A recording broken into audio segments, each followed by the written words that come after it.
bahas olahraga, lifestyle, gaya hidup, wisata,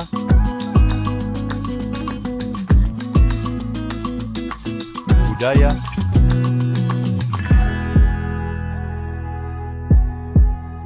politik dan hukum akan dibahas seru bersama host kece dari Odeng dan co-host tercantik Rida dalam program Pagi Seru Sultan TV.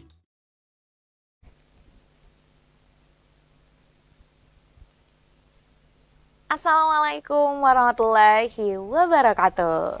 Halo pemirsa setia Sultan TV dimanapun Anda berada.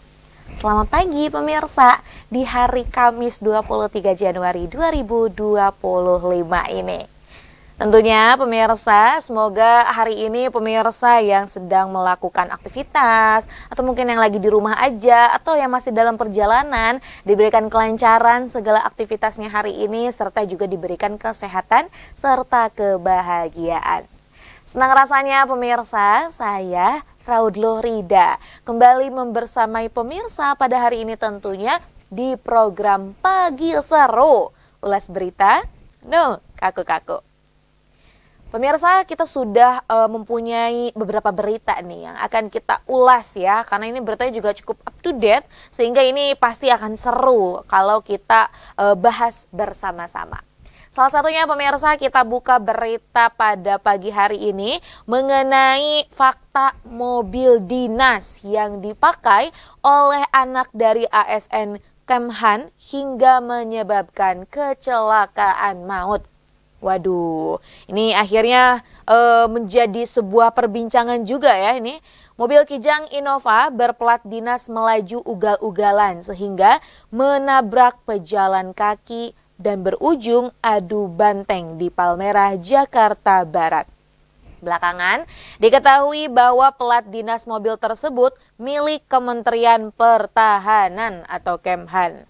Mobil tersebut dikemudikan oleh pria berinisial MSK yang berusia 24 tahun.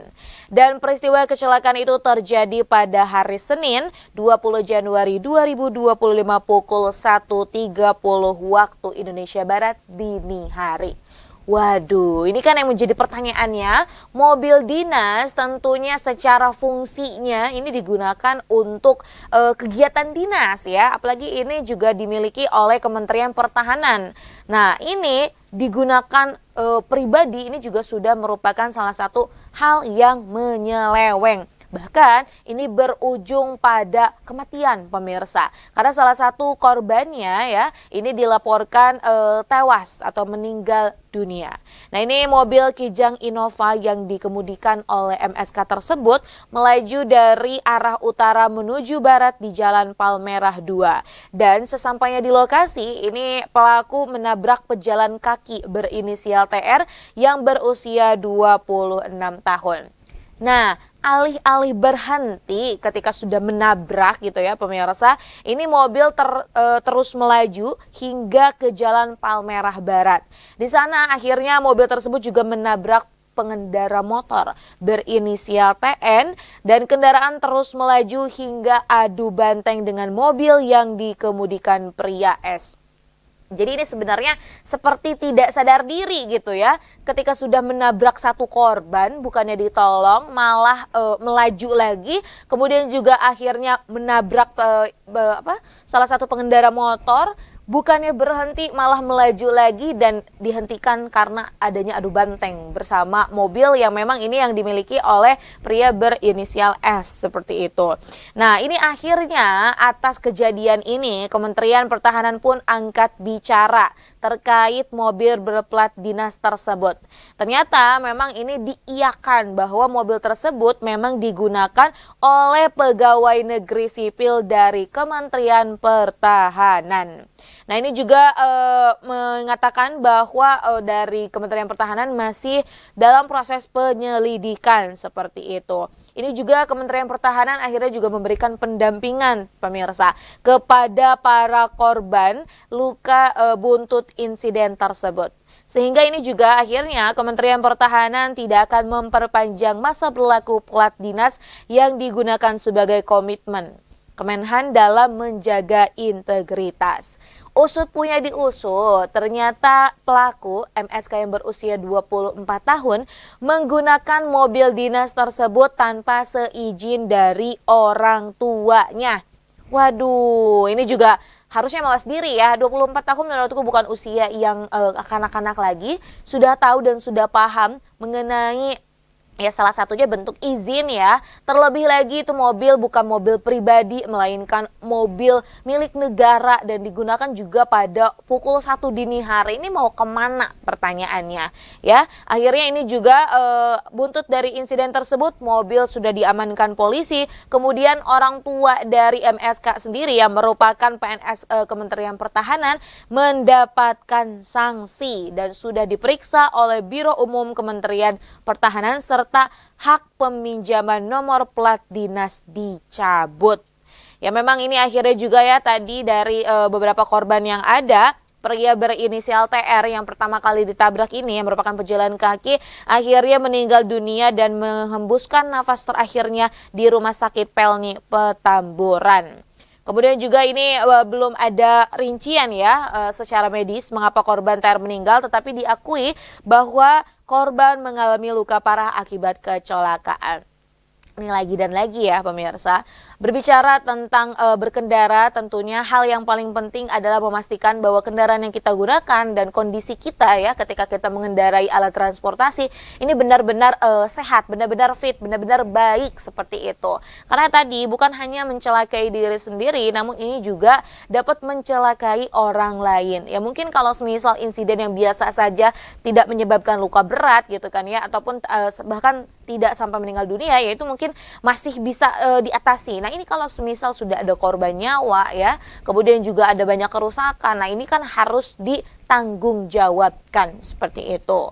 Nah terlebih lagi mungkin juga ini menjadi salah satu hal yang perlu diingat oleh para pejabat ataupun para pegawai negeri sipil yang memang ini diamanati mobil dinas ataupun kendaraan dinas. Hendaknya dapat digunakan dengan sebaik-baiknya. Ya kalaupun gitu ya, kita kan tahu juga bahwa ada juga peraturannya yang menyatakan bahwa mobil dinas ataupun transportasi dinas digunakan ya untuk perjalanan dinas. Ya intinya untuk pekerjaan lah, bukan untuk kebutuhan pribadi. Kalaupun gitu ya ini mepet-mepet dibutuhkan untuk kebutuhan pribadi, Bu Yo bisa hati-hati seperti itu ya. Dan tadi seperti itu kita juga bisa lihat, jangan lagi nih ini jadi apa ya, ibaratnya mungkin jadi Mario Dendi chapter sekian gitu ya. Ini kan juga kan karena ulah anaknya, jadi orang tuanya kena semprot juga. Kita berharap juga memang ini kasus ini segera selesai ya. Kalau pelakunya semoga juga diberikan hukuman yang setimpal ya tentunya. Dan bagi korban jiwa baik yang sudah meninggal ataupun yang masih dalam proses perawatan, ini diberikan kelancaran, diberikan ketabahan seperti itu. Nah, langsung saja nih pemirsa. Berita kedua ini ada dari Kementerian Pendidikan ya. Ini juga ramai juga pemirsa ya.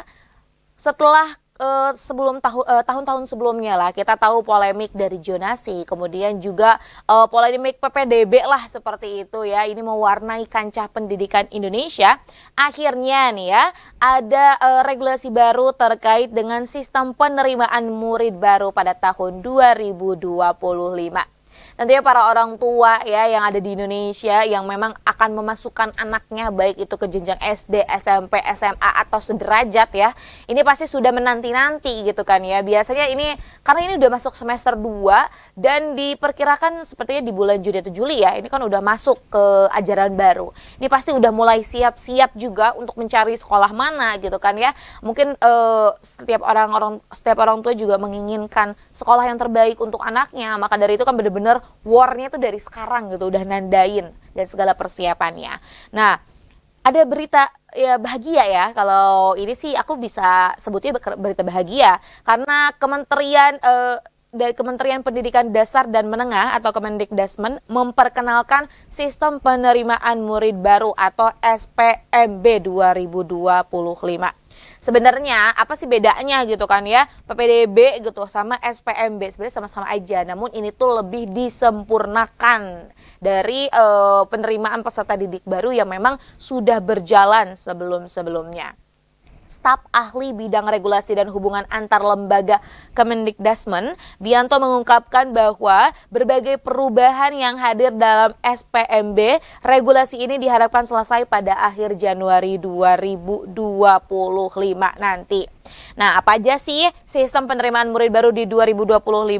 Jadi ya, ini di tahun 2025 SPMB 2025 ini ada berbagai jalur yang hadir. Salah satunya ada mutasi dan juga jalur anak guru, afirmasi untuk anak-anak kurang mampu dan disabilitas, kemudian juga ada prestasi dan domisili. Nah, ini nih yang menariknya. Kalau sebelum-sebelumnya kan kita selalu tahu kalau ketika penerimaan siswa baru ini ada kata zonasi. Dan ini ya untuk tahun 2025 ini zonasi tersebut diganti dengan domisili. Nah, ini kan muncul pertanyaan, apa sih gitu ya yang menjadi perbedaannya? Sempat menjadi perdebatan tentunya pemirsa ya. Sistem zonasi ini akan diganti menjadi sistem domisili. Sebenarnya nggak jauh beda, namun ini lebih disempurnakan. Sistem domisili ini menjadi upaya antisipasi Kemendikdasmen dalam kasus manipulasi data yang kerap hadir di PPDB. Jadi, penerimaannya ini bukan berdasarkan wilayah melainkan kedekatan jarak sekolah dengan tempat tinggal siswanya. Tak lagi digunakan ya kalau kita lihat dari kartu keluarga, tapi ini juga akan digunakan secara jarak mungkin ya. Karena ini menariknya sebenarnya ketika sistem zonasi ini diluncurkan seperti itu, maksudnya aku paham sekali bahwa memang ini untuk meratakan ya. Ibaratnya kan banyak sekali sekolah-sekolah gitu kayak yang ada di sekitaran kita, dan tentunya juga berbicara soal efisiensi waktu, ketepatan kedatangan gitu kan ya. Akhirnya memang para siswa-siswa ini diminta untuk sekolahnya ada yang dekat-dekat aja seperti itu. Namun nyatanya gitu ya, stigma di masyarakat kita juga masih ibaratnya gimana ya?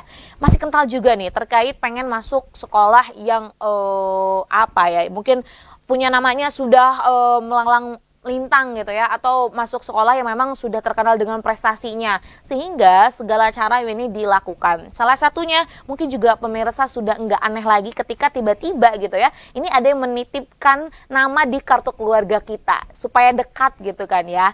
Nah, nyatanya hal tersebut kan juga akhirnya manipulasi data yang tentunya juga merugikan. Nah, dibanding gitu kan ya, akhirnya praktik seperti itu terjadi gitu ya. Akhirnya memang digantilah kata zonasi ini dengan kata domisili. Yang memang ini tidak berpacu pada kartu keluarga lagi, namun ini melihat bagaimana jarak ya atau domisili dari peserta didik dengan sekolahnya. Kemudian juga pemirsa, ini ada gebrakan-gebrakan dalam PPDB baru tersebut. Salah satunya juga kuota afirmasi ditambah. Nah, ini dari Biro Bianto sendiri yang merupakan biro dari Kemendikdasmen juga menyatakan bahwa ya persentase murid masuk sekolah melalui jalur afirmasi akan lebih ditingkatkan, khususnya bagi para siswa yang memang kurang mampu serta memiliki disabilitas seperti itu. Nah, dan yang menarik lagi pemirsa, ini siswa yang tidak masuk ke sekolah negeri bisa juga masuk ke sekolah swasta dengan beasiswa. Sebelumnya kan kadang kalau data kita kalau swasta ya berarti memang tidak dibantu oleh negara seperti itu ya, yang akhirnya juga banyak orang yang tidak mau gitu kan masuk swasta gitu. Namun ya tenang saja pemirsa, bagi para pemirsa setia Sultan TV atau seluruh masyarakat Indonesia yang nanti ketika tidak masuk di sekolah negeri, ini juga akan disediakan beasiswa di sekolah swasta, sehingga ya dengan program bahwa sekolah gratis itu dapat diimplementasikan secara menyeluruh, bukan hanya di negeri namun juga di swasta.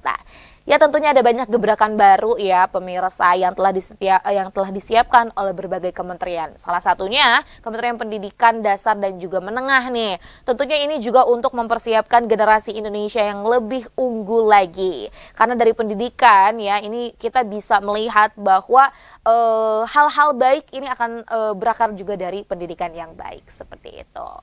Nah pemirsa, dua berita tadi membuka perjumpaan kita pada hari ini. Masih ada berita lainnya lagi pemirsa, maka dari itu jangan kemana-mana, tetap bersama kami di Pagi Seru.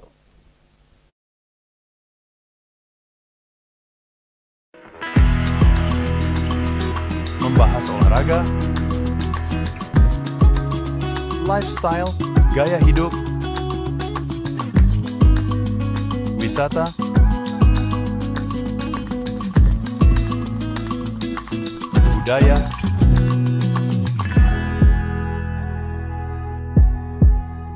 politik dan hukum akan dibahas seru bersama host kece dari Odeng dan co-host tercantik Rida dalam program Pagi Seru Sultan TV.